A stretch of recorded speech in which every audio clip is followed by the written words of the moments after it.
and it's continuing on that work that was done back in 2015. Well, let's talk, So with Gary, that- let's talk a little bit about leverage, and I'll explain to people what leverage is. Leverage, what leverage is all about basically is debt. If you're too leveraged, you're in trouble. And there are cities, there's counties, there's states that are over leveraged. There's a number of them. We're not that way in the city of Moscow. We're not that way in the state of Idaho, thank God. And so we're in pretty doggone good shape. And so leverage and debt, you do want to have some leverage. You have to have some debt, and that's not a bad thing, especially if you can get it at rates that we're talking about. It makes total sense. And so bonding, a portion of bonding makes sense and is a prudent thing to do. And you do that, and businesses do it all the time. The catch is you just don't want to be overstrapped with it, and that's when it gets you in trouble. So with that, I'll open it up to council questions. Mark, you got any questions? I don't have any questions. Gary, Jim. in essence, in order to pay for this, for our contribution to the airport runway realignment, we're borrowing from ourselves, basically, in order to finance this, as opposed to going out into the world and borrowing money from other people. And so, and paying interest on that. And so, we're actually saving the taxpayers of Moscow money in interest payments.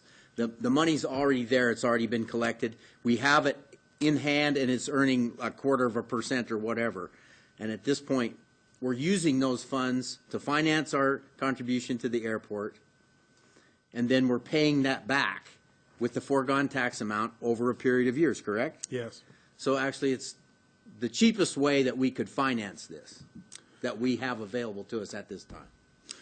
Yes, and one of the reasons that we researched so heavily the ability to do it was to make sure that it was a typical finance vehicle, and we were assured legally and from a financial perspective it could be done. But that was the whole idea, was that did you want to try to go out for a bond? If we could finance it internally, did that make sense? Presented that to the council. Council decided to go with this. John, hang on a second, John, before I call on you. One thing I want to point out to everybody, because we talked about a lot of numbers tonight, we talked about percentages, we talked about all kinds of things.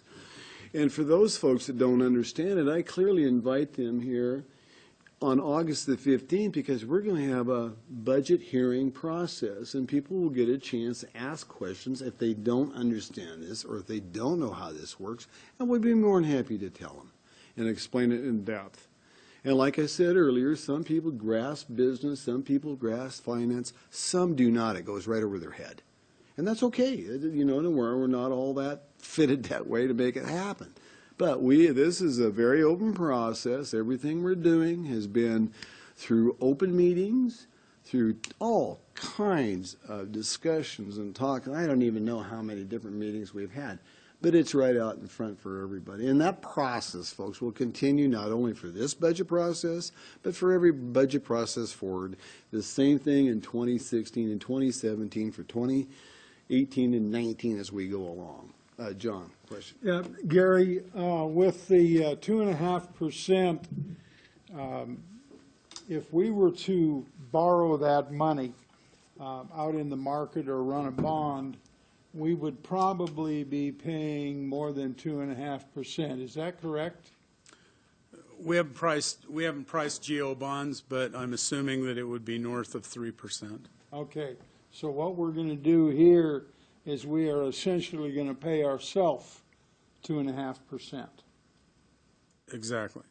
And we will, Unless the council vote or gives direction to adjust that. yes, and then we will either put it back in the general fund or pump up the payroll, sanitation, sewer, and information service funds by the 2.5%.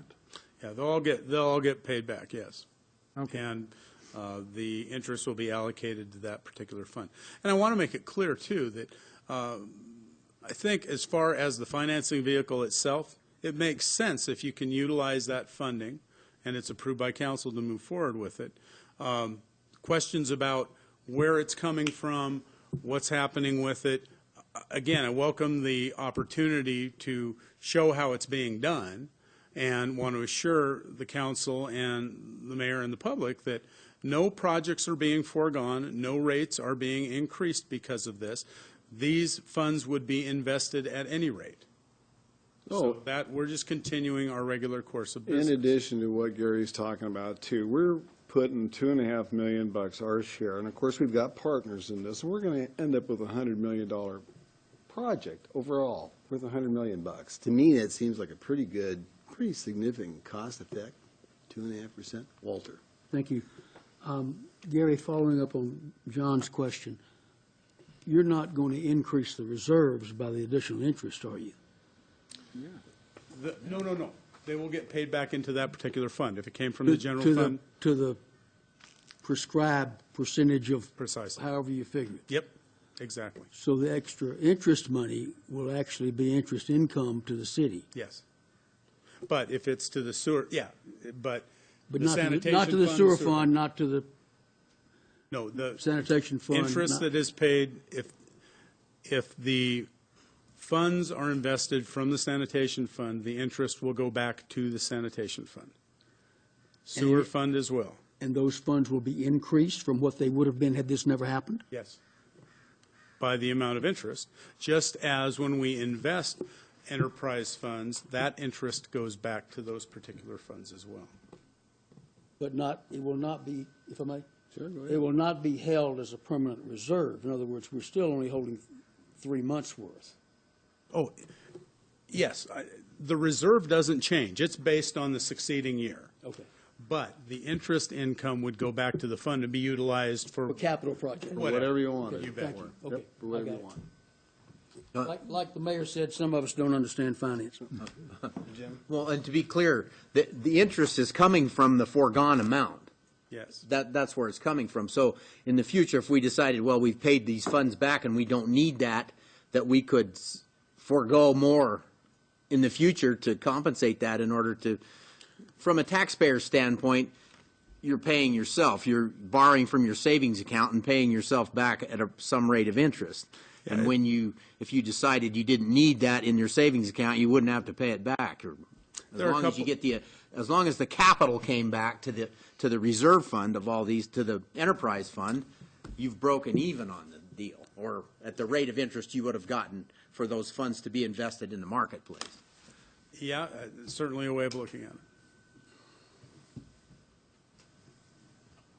So really, it seems to me that using ourselves as our own banker makes a lot of sense, because we're borrowing money from ourselves at less a rate than we could borrow it in the outside markets, and simultaneously we're paying ourselves back at rates higher than what we could get through investments out in the outside market.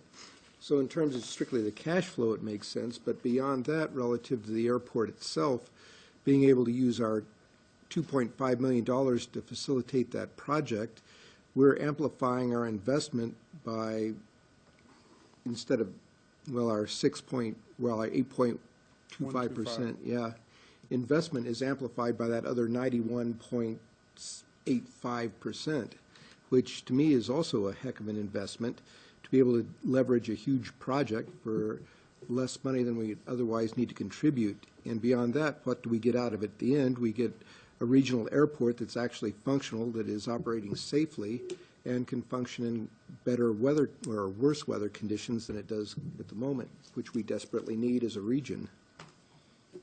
Walter? Thank you. But, as Jim just said, the money to make this whole, to grease this wheel so it will turn, comes from the taxpayers.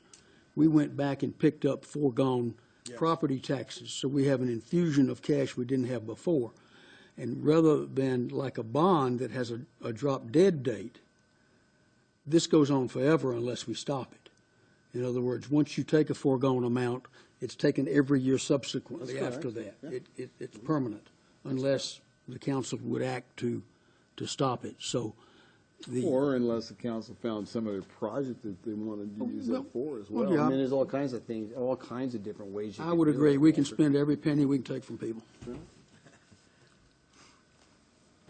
John? I would make a motion if we're ready for one. Go ahead, John.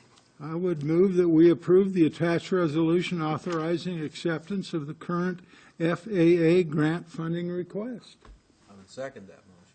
Okay, we've got a motion by John and a second by Jim to approve the attached resolution authorizing acceptance of the current FAA grant funding request. I'll start the roll with you, Walter. Aye. Aye. Aye. Okay, we go 5-0.